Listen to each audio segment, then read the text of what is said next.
गुरु प्यारी साध संगत जी, नमस्कार जी। आप सब कैसे हो? आशा करती हूँ बाबा जी के श्री चरणों में अरदास करती हूँ कि मालिक की कृपा से, निरंकार दातार की मेहरबानी से आप सब बहुत खुश होंगे, मौज बहार में होंगे और अवश्य ही भजन सिमरन में होंगे। साध संगत जी, मैं हाजिर हूँ आज आप सभी से एक बहुत ही खूबसूरत साखी साझा करने के लिए। उम्मीद करती हूँ ये साखी आप सभी को बहुत पसंद आएगी। तो साथ संगत जी, चलिए आइए समय ना गवाते हुए साखी को आप सभी से साझा करते हैं जी। साथ संगत जी, ये बात सतगुरु महाराज जी के समय की है, जब एक सत्संगी सतगुरु से कहता है कि हे सच्चे पातशाह, मैं अपनी तकदीर से बहुत परेशान हूँ। मैं जिस काम में भी हाथ डालता हूँ उसी में असफल हो जाता हूँ। मेरा वो काम बनता बनता ही बिगड़ जाता है। काम बन भी जाता है लेकिन बाद में फिर बिगड़ जाता है और हर बार मेरे साथ ऐसा ही होता है और इसी की वजह से मेरे साथ कोई काम नहीं करना चाहता। और मैं रोजाना मालिक की भजन बंदगी भी करता हूँ और उसके आगे विनती भी करता हूँ, हे मालिक, मुझ पर मेहर कर। मेरे साथ जो भी हो अच्छा ही हो, लेकिन मेरे साथ हर बार ऐसा ही होता है। मुझे हर काम में असफलता ही मिलती है। तो उसकी ये बात सुनकर सतगुरु बड़े ही प्यारे तरीके से समझाते हुए कहते हैं कि मालिक अपने भक्तों के साथ कभी भी बुरा नहीं होने देता। वो तो सबके साथ अच्छा ही करता है। उसके किए गए हर कार्य में कोई राज जरूर छिपा होता है जो हमें समझ नहीं आता। हमारी बुद्धि उसे समझ ही नहीं पाती और उसे समझने के लिए मालिक की मेहर चाहिए होती है। जिस पर उसकी मेहर होती है, केवल वही उसके भेद को समझ पाता है। और यहाँ पर सतगुरु से समझाने के लिए एक बहुत ही प्यारा सा किस्सा फरमाते हैं। साथ संगत जी, सतगुरु बाबा जी कहते हैं कि एक गांव में एक फकीर रहते थे और जिस गांव में वो रहते थे उस गांव में पशुओं को पालने का रिवाज हुआ करता था। किसी ने अपने घर की रखवाली के लिए कुत्तों को पाल रखा था और किसी ने अपने खेतों में काम करने के लिए बैलों को पाल रखा था। तो उस गांव में सभी लोगों ने किसी न किसी जानवर को अपने काम करवाने के लिए पाल रखा था। तो वो जो फकीर उस गांव में रहते थे, वो सदा ही मालिक की रजा में राजी रहते थे। तो एक दिन उस गांव के सभी कुत्ते मर जाते हैं और जब ये बात गांव वालों को पता चलती है तो वे भागे भागे उस फकीर के पास आते हैं और कहते हैं कि हे गुरुदेव, हमारे गांव के सभी कुत्ते मर गए हैं। हमें लग रहा है कि कोई महामारी फैल गई है जिसके कारण हमारे गांव के सभी कुत्ते मर गए हैं। तो ये बात सुनकर वो कहते हैं कि कोई बात नहीं, इसमें भी अल्लाह की कोई मर्जी होगी, तुम चिंता मत करो। और दूसरे ही दिन उस गांव के दूसरे जानवर भी मर जाते हैं, जैसे कि किसी के बैल मर जाते हैं, किसी के मुर्गे मर जाते हैं और तीसरे दिन भी ऐसा ही होता है। तो गांव वाले परेशान होकर फिर उस फकीर के पास चलते हैं और कहते हैं कि हे गुरुदेव, पहले तो हमारे गांव के सभी कुत्ते मर गए थे और उसके बाद हमारे पशुओं की मृत्यु होने लगी है। किसी के बैल मर रहे हैं तो किसी के मुर्गे मुर्गियां मर रही हैं। ये अवश्य ही गहन चिंता वाली बात है। ये अवश्य ही कोई ऐसी महामारी है जो हमारे जानवरों को मार रही है।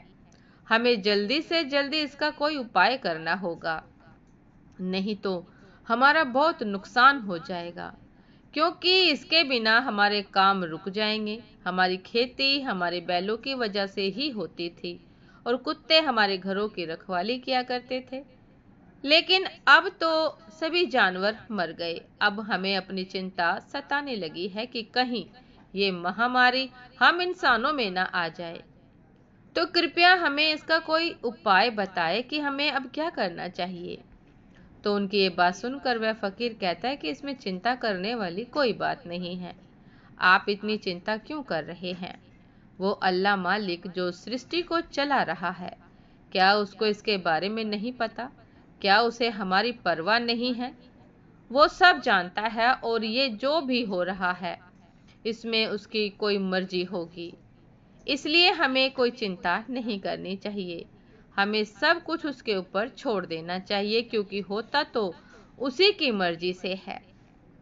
जो कुछ भी हमारे जीवन में घटता है उसकी मर्जी से होता है। हम तो उसकी कठपुतलियां हैं, उसके इशारों पर नाचती हैं।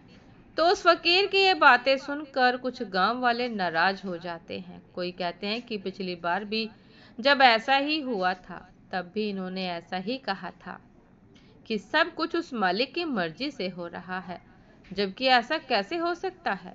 सभी जानवर एक साथ इकट्ठे कैसे मर सकते हैं?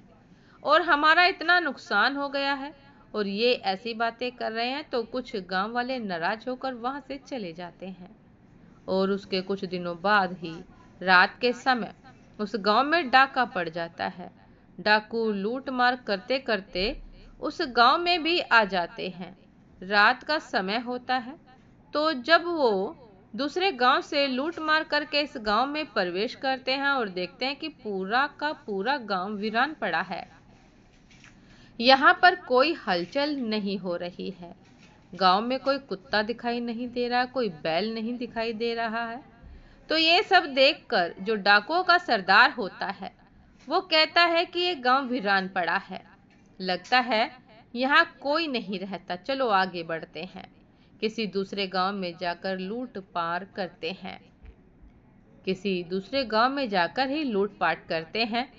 तो वो इस गांव को छोड़कर चले जाते हैं और सुबह होती है तो गांव वालों को इस बात की खबर होती है कि डाकू दूसरे गांव से लूट मार करते हुए हमारे गांव में भी आए थे, लेकिन हमारा पूरा का पूरा गांव वीरान पड़ा हुआ था, क्योंकि किसी के घर में कोई भी पालतू जानवर नहीं बचा था जिसके कि उसको इस बात की खबर होती कि इस गांव में भी लोग रहते हैं।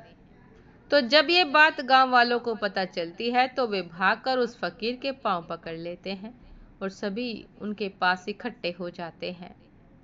तब वो फकीर गांव वालों को समझाता है कि हमें कभी भी मालिक से किसी भी बात की शिकायत नहीं करनी चाहिए कि वो ऐसा क्यों कर रहा है, क्योंकि वह जो भी करता है हमारे लिए अच्छा ही करता है।